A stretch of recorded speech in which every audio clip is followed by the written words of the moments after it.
Bonjour à tous. La dernière fois, la dernière fois, je me suis trompé au niveau du circuit nord, hein, donc au niveau de 74C02, c'est-à-dire au niveau de la table de vérité. J'ai oublié de faire donc ces deux manœuvres-là, donc j'allume. Donc je vais recommencer la table de binaire. Donc on lit donc toujours de droite vers la gauche. Hein. Donc ici donc la LED L0 est allumée. Donc nous mettons toujours 0,1. La LED est éteinte. Ensuite nous mettons SW0 à 0 et SW1 à 1. La LED est toujours éteinte. Ensuite, c'est cette combinaison que j'ai oubliée la dernière fois. Voilà, donc SW0 à 1, SW1 à 1, la LED se trouve éteinte. Donc maintenant, on fait l'inverse. On met les deux interrupteurs vers le bas. SW0, SW1 est égal à 0 tous les deux. Hein. Donc c'est l'entrée. Hein. C'est l'entrée, donc la LED s'allume. Et en sortie, nous voyons bien que donc c'est la broche 1, donc le fil vert, qui est relié au contact L0, qui permet de commander les transistors, et le transistor commande la LED. Voilà, donc c'est la seule chose que j'avais oubliée. Voilà, donc on va passer une autre expérience. Donc je vais me mettre sur pause là pour l'instant parce qu'il faut que je retire le circuit intégré, puis les branchements ne seront pas les mêmes. Hein. Voilà, donc nous avons retiré le circuit nord, à savoir c'est le 74C02. Hein. Voilà, donc maintenant nous allons mettre un autre circuit intégré. Après vous verrez que les expériences sont de plus en plus intéressantes. Donc je vais sur pause. Voilà, donc nous avons donc câblé donc le circuit intégré. Alors, le circuit intégré est un donc 74C86, c'est-à-dire un OU exclusif.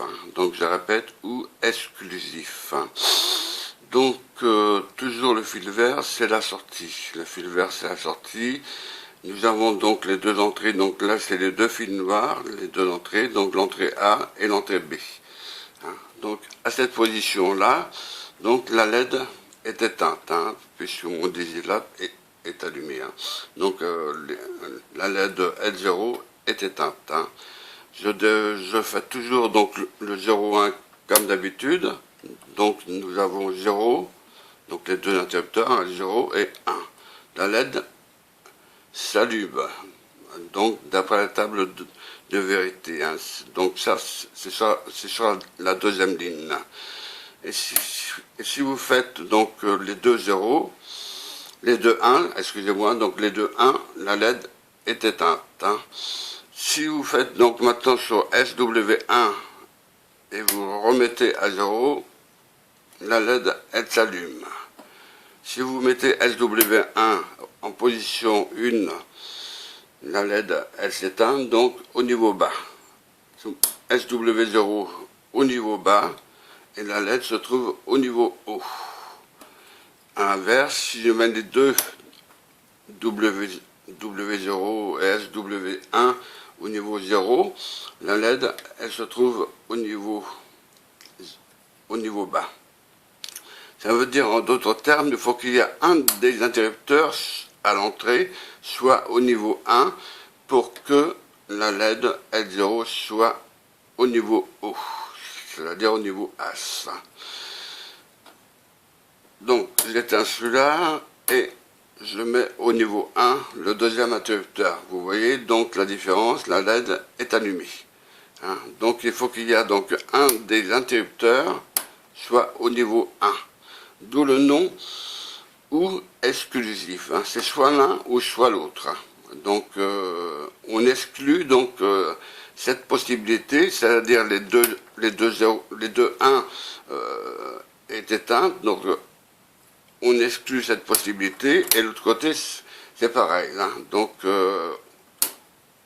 on alimente uniquement donc par l'interrupteur SW0 en position 1, la LED s'allume, inverse on éteint et on allume l'autre, et L0 est au niveau bas, au niveau haut, donc au niveau H.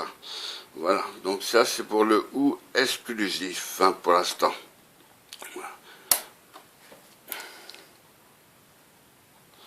Nous allons donc recommencer. Donc là je suis donc sur les deux interrupteurs SW0, SW1.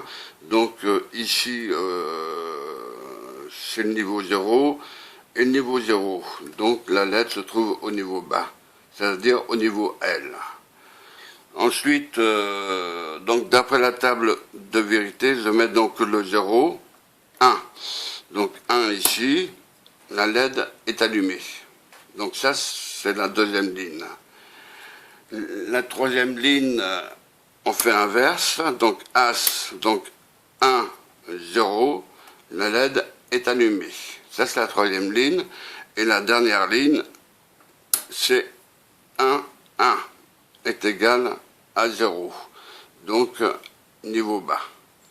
Niveau bas, donc la LED est éteinte. Voilà, donc ça c'est la fonction OU exclusif, hein. Donc c'est au 74C 86.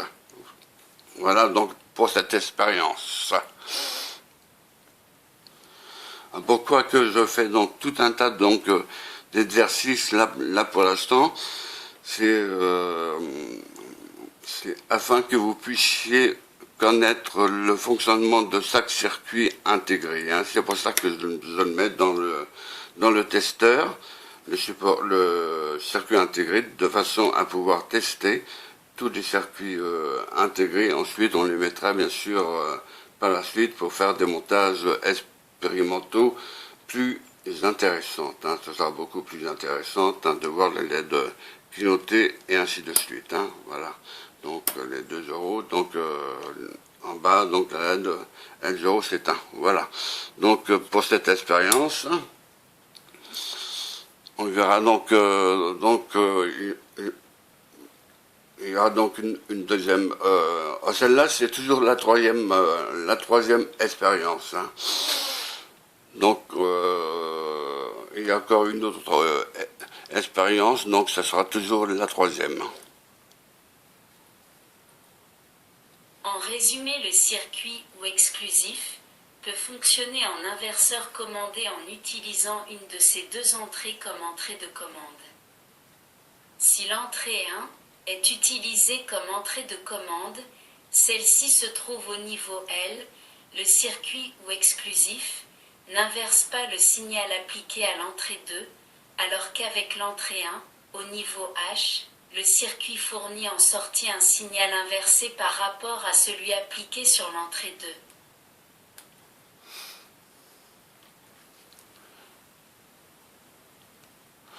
2. Donc nous allons donc faire une troisième expérience avec un autre circuit intégré.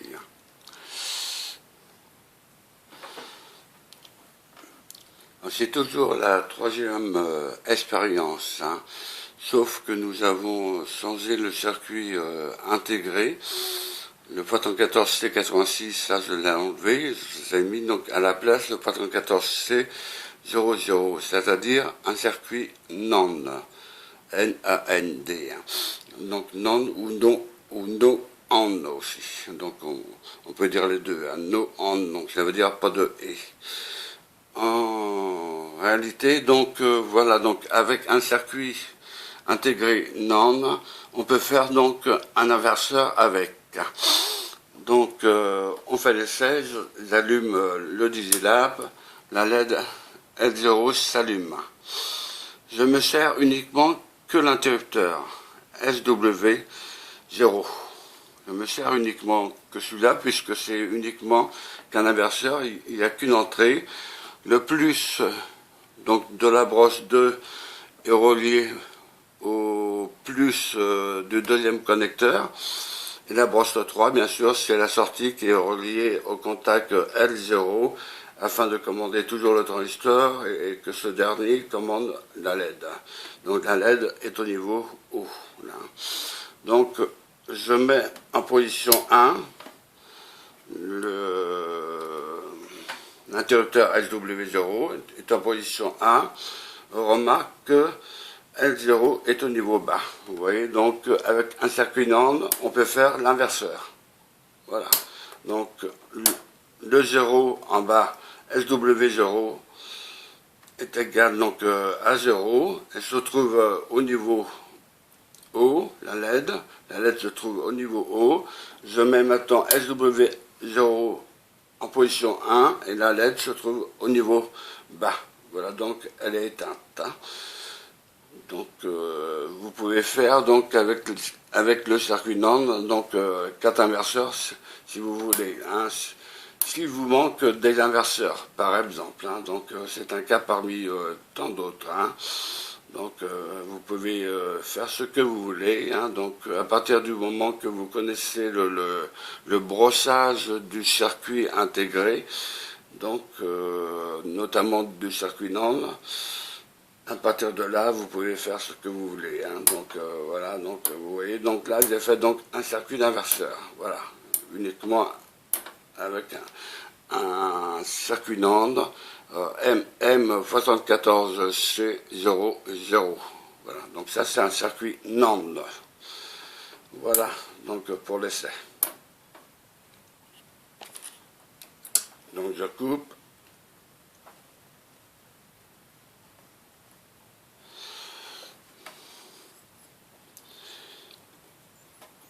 Donc voilà, donc bien sûr sur cette expérience un peu plus complexe que d'habitude. Donc l'entrée 1 donc, est branchée à l'interrupteur SW2, l'entrée 2 donc SW0. Et ainsi de suite, vous verrez qu'il y a donc 2 plus qui est relié donc à la broche 2 et l'autre à la broche 6. Ensuite, bon, bah, de toute façon, n'importe comment, cette pratique-là, ça va correspondre à la théorie. Hein. Donc, c'est toujours le circuit intégré 74C00, le circuit NAND. Il y a 4 circuits NAND à l'intérieur. Je me suis servi de 3 circuits NAND, donc je répète, de 3 circuits NAND pour faire fonctionner le circuit NAND en OU. Le circuit OU, si vous préférez. Donc, avec le circuit NAND, je peux obtenir un circuit OU. Et vous aurez donc l'occasion de vérifier par la table de vérité. Alors, si je mets donc en commençant par 00, donc je regarde si mon DGLab est allumé. Donc, en commençant par 00, sans oublier, bien sûr, donc tous les codes. Hein. Donc, 00 binaire. Donc la LED L0 est éteinte. Maintenant je fais donc le 0, 1. La LED L0 s'allume. Je remets SW0 sur la position 0. SW1 sur la position 1. La LED L0 s'allume. Ça c'est la deuxième ligne de la table de vérité. La troisième ligne, les 2 zéros, donc le SW0 et SW1 en position 0. Vous voyez que la LED est en position bas. Donc, au niveau 0, code binaire. Maintenant, il ne reste plus que la position 1, les 2 interrupteurs sur la position 1, et la LED L0 est allumée donc au niveau As. Au niveau donc As, je tiens donc à répéter, As est au niveau 1, c'est-à-dire au niveau 1 binaire. As est égal à 1 et L est égal à 0. Hein, donc c'est un code binaire. Hein. Donc là, donc vous voyez, donc il reste toujours allumé. Si je mets SW0, Hein, donc à 0, donc la LED elle est allumée.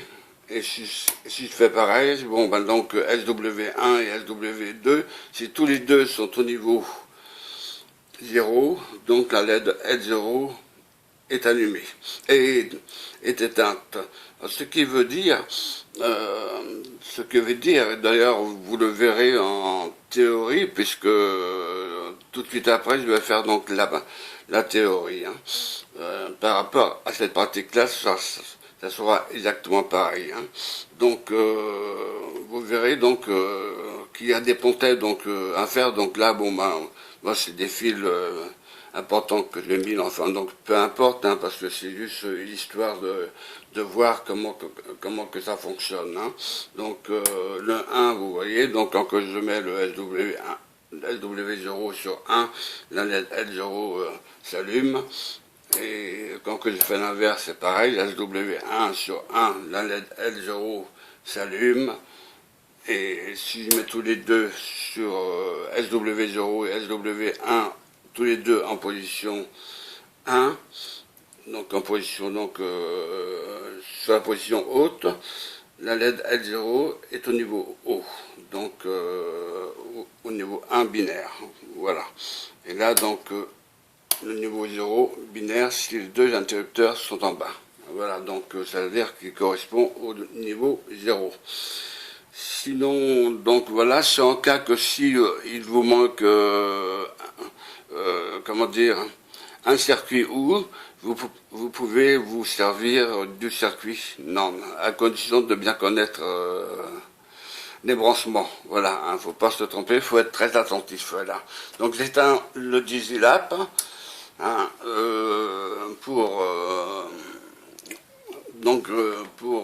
comment dire, pour mettre mon test là, donc parce que je voulais vous faire écouter un truc, voilà. En comparant ces deux tables avec celles établies au cours des expériences précédentes, réalisées sur différents types de circuits, vous remarquez qu'elles sont tout à fait identiques à celles du circuit.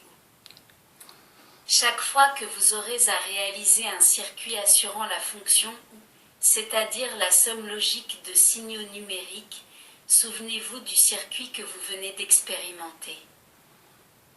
Ce circuit peut être réalisé avec 3 circuits en AND, comme vous venez de le voir, mais il peut l'être également avec 2 véritables inverseurs reliés aux entrées d'un circuit en AND, comme représenté figure 18. Voilà, donc nous avons terminé donc cette expérience-là. Donc c'est la troisième expérience. Et bon, maintenant donc je vais passer directement à la théorie afin que vous puissiez comprendre. Hein. Il suffit de bien comprendre les codes binaires. Hein. Donc c'est à partir des codes binaires et à partir de l'équation booléenne, hein, donc il y a un fil débranché, mais ça c'est pas bien grave, ça encore je peux le remonter, voilà, donc à partir de l'équation booléenne, donc vous pouvez retrouver les branchements, hein, donc il n'y a pas de problème. Et de ce côté-là, donc ça paraît compliqué comme ça, mais en définitive, c'est relativement simple. Hein. Voilà, donc c'est une question d'habitude. Hein, donc je regarde si comment dire, oui, je suis bien sur la position L0, donc c'est sur l'interrupteur. Voilà, donc je regarde si ça fonctionne, toujours pareil. Ok, d'accord. Donc 1, d'accord. Celui-là, c'est pareil. Ok, d'accord. Je répète, donc 1, donc SWO sur la position 1, donc L0 s'allume. Vous mettez SW0 sur 0 et vous mettez SW1 sur 1. Donc la LED, elle s'allume. Et vous faites donc les deux vers le haut, donc ça veut dire les deux positions SW0 et SW1 sur la position 1, les deux interrupteurs. Ensuite, bon, bah, vous voyez que L0 reste allumé donc au niveau haut. Voilà, donc et en mettant les deux interrupteurs SW0 et SW1 en position 0, la LED L0 se trouve au niveau bas. Voilà, donc je vous remercie de m'avoir écouté et je vous dis donc à la prochaine et bonne fête, bonne fin d'année, puis bonne fête aussi, hein, donc pour le jour de l'an, hein, voilà. Bon, bah, je vous souhaite tous mes meilleurs vœux et à plus. Voilà, bye, bye, à bientôt. 5. Troisième expérience. Examen d'un circuit ou exclusif.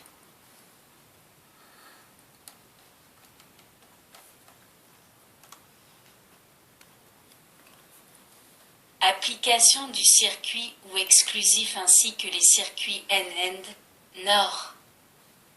5. Troisième expérience. Examen d'un circuit ou exclusif. Vous utiliserez à présent le circuit intégré MM74C86, comprenant 4 circuits ou exclusifs, comme vous pouvez le constater dans le schéma électrique de la figure 12. Étant donné que les deux entrées et la sortie du premier circuit ou exclusif à essayer ne correspondent pas aux bornes du circuit nord, examinées précédemment, vous devez effectuer de nouvelles liaisons de la manière suivante. A. Débrancher l'alimentation et enlever les liaisons relatives à l'expérience précédente. B. Enlever le circuit intégré MM74C02 du support ICX et introduisez dans celui-ci le circuit intégré MM74C86. C. Relier les points indiqués ci-dessous. Broche 1 du circuit intégré MM74C86 et le contact SW0. Broche 2 du circuit intégré MM74C86 et le contact SW1. Broche 3 du circuit intégré MM74C86 et le contact L0. D. Mettez les deux interrupteurs SW0 et SW1 sur la position correspondant au symbole 0, ainsi les deux entrées du circuit ou exclusif sont toutes deux au niveau L. E. Alimentez à nouveau le circuit. Maintenant, vous pouvez vérifier le fonctionnement du circuit en question en procédant comme pour les expériences précédentes. Vérifiez pour chacune des 4 combinaisons possibles des niveaux des deux entrées le niveau de sortie correspondant. Rédigez ainsi la table de fonctionnement puis la table de vérité en logique positive du circuit ou exclusif. Comparez ensuite les résultats obtenus avec ceux indiqués dans les deux tables de la figure 13.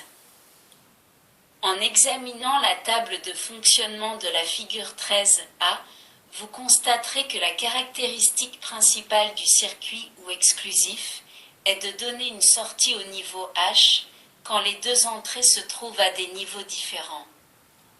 Quand les entrées sont toutes les deux au même niveau L ou au niveau H, la sortie se trouve au niveau L.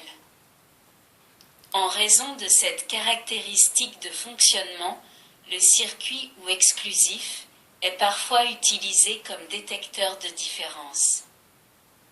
5.1. Une application du circuit ou exclusif. Vous allez effectuer maintenant un exercice, comment un circuit ou exclusif peut trouver des applications en tant qu'inverseur commandé. En d'autres termes, vous allez vérifier comment en pratique, en utilisant une des deux entrées comme entrée de commande en sortie du circuit ou exclusif, vous obtenez le signal présent sur l'autre entrée, inversé ou non selon le niveau qui se trouve sur l'entrée de commande. Supposons que vous utilisez l'entrée reliée à la broche 1 comme entrée de commande.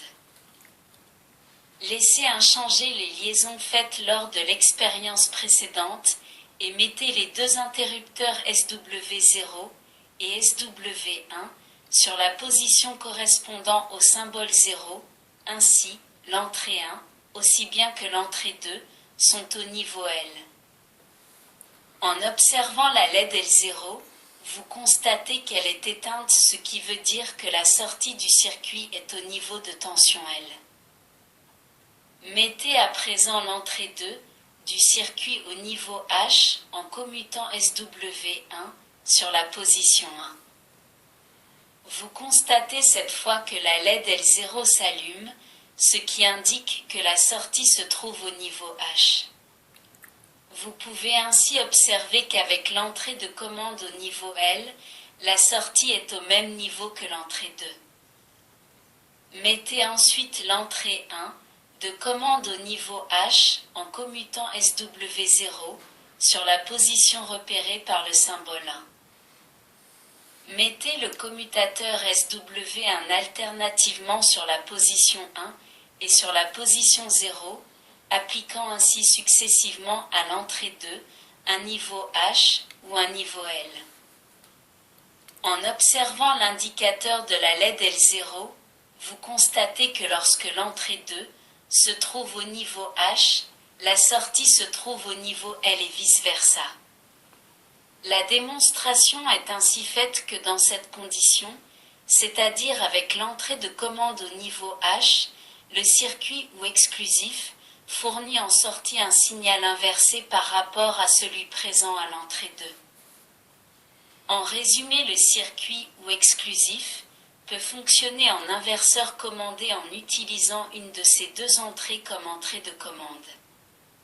Si l'entrée 1 est utilisée comme entrée de commande, celle-ci se trouve au niveau L, le circuit ou exclusif n'inverse pas le signal appliqué à l'entrée 2, alors qu'avec l'entrée 1, au niveau H, le circuit fournit en sortie un signal inversé par rapport à celui appliqué sur l'entrée 2.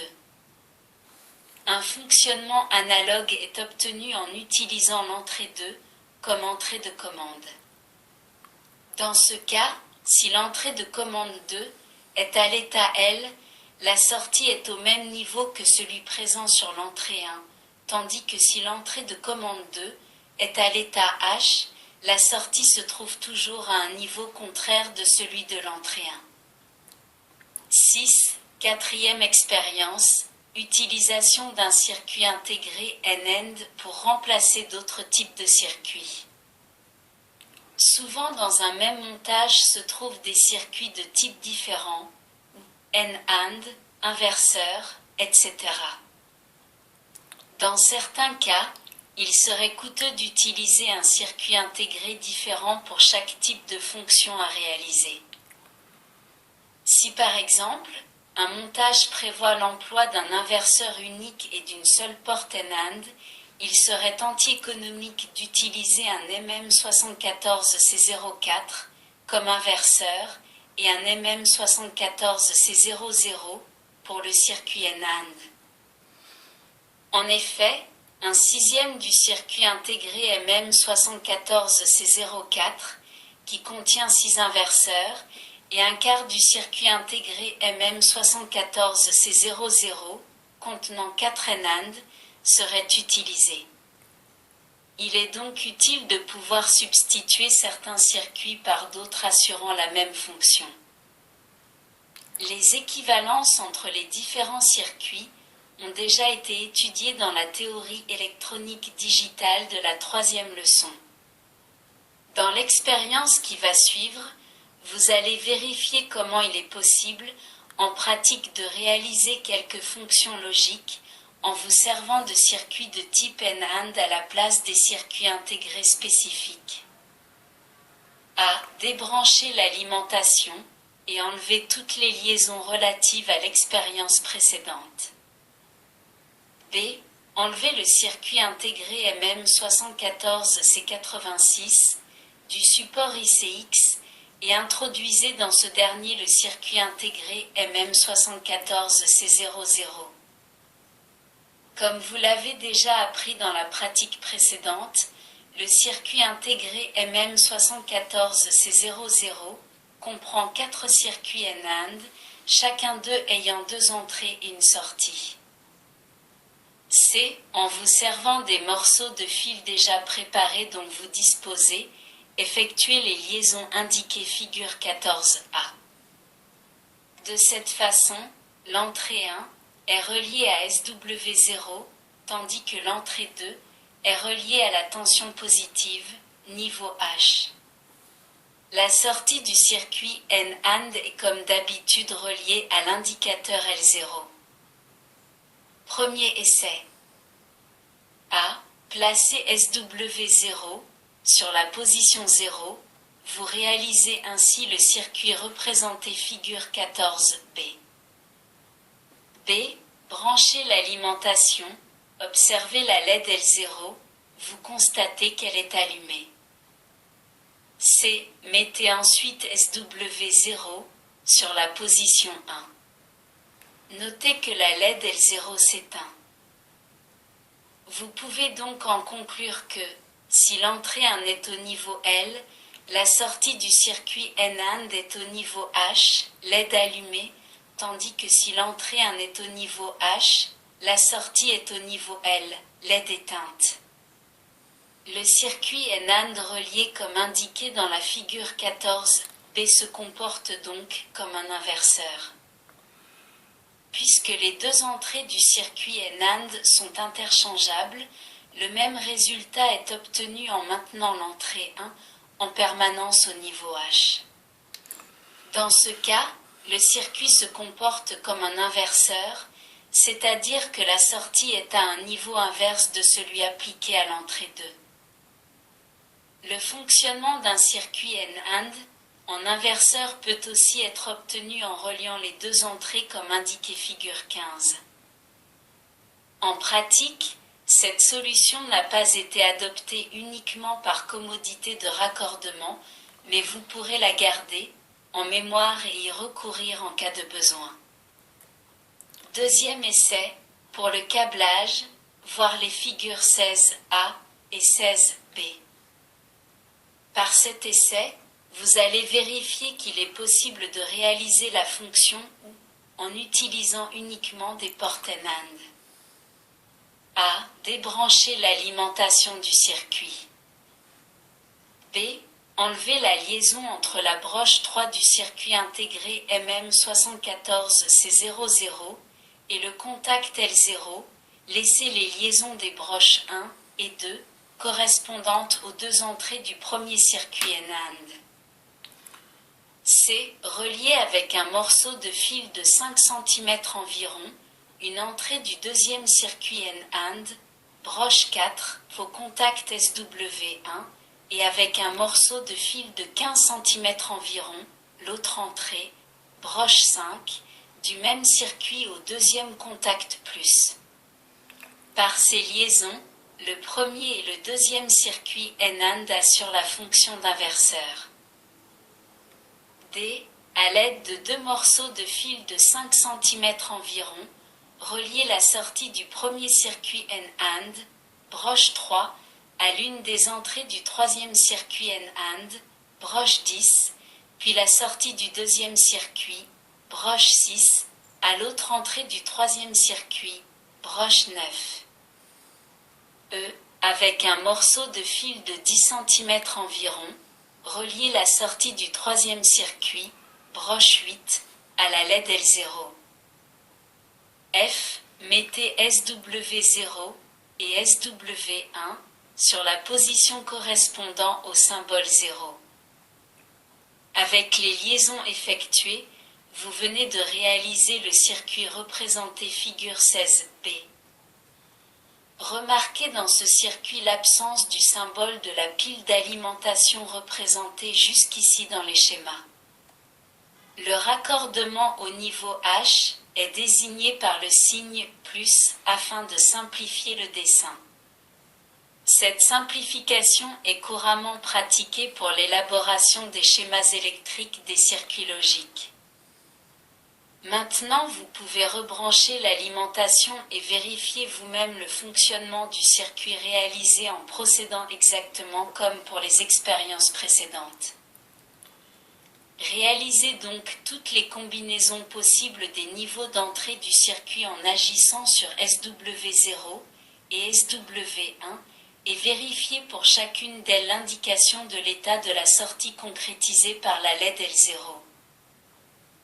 Vous constatez que le fonctionnement du circuit correspond aux tables de la figure 17. En comparant ces deux tables avec celles établies au cours des expériences précédentes, réalisées sur différents types de circuits, vous remarquez qu'elles sont tout à fait identiques à celles du circuit OU. Chaque fois que vous aurez à réaliser un circuit assurant la fonction OU, c'est-à-dire la somme logique de signaux numériques, souvenez-vous du circuit que vous venez d'expérimenter. Ce circuit peut être réalisé avec 3 circuits N-AND, comme vous venez de le voir, mais il peut l'être également avec 2 véritables inverseurs reliés aux entrées d'un circuit N-AND comme représenté figure 18. En désignant par les lettres A et B les 2 variables logiques appliquées à l'entrée, et par S, la variable de sortie, la fonction logique effectuée par le circuit peut s'écrire sous la forme S égale A plus B. 7. Cinquième expérience, utilisation de 3 circuits NOR pour remplacer un circuit E. Dans l'expérience précédente, vous avez constaté comment un circuit OU peut être réalisé avec 3 circuits N-AND ou encore avec 2 inverseurs et un circuit N-AND.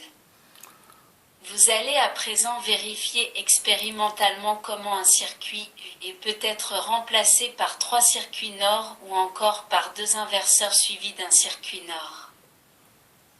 A. Débrancher l'alimentation, enlever le circuit intégré MM74C00 du support ICX et supprimer les liaisons relatives à l'expérience précédente. B. Prenez le circuit intégré MM74C02 et introduisez-le dans le support ICX. Comme vous avez pu le constater précédemment, ce circuit intégré contient intérieurement 4 circuits NOR. C. Effectuez les nouvelles liaisons indiquées figure 19A. D. Placez SW0 et SW1 sur la position 0. Vous venez ainsi de réaliser le circuit représenté figure 19B.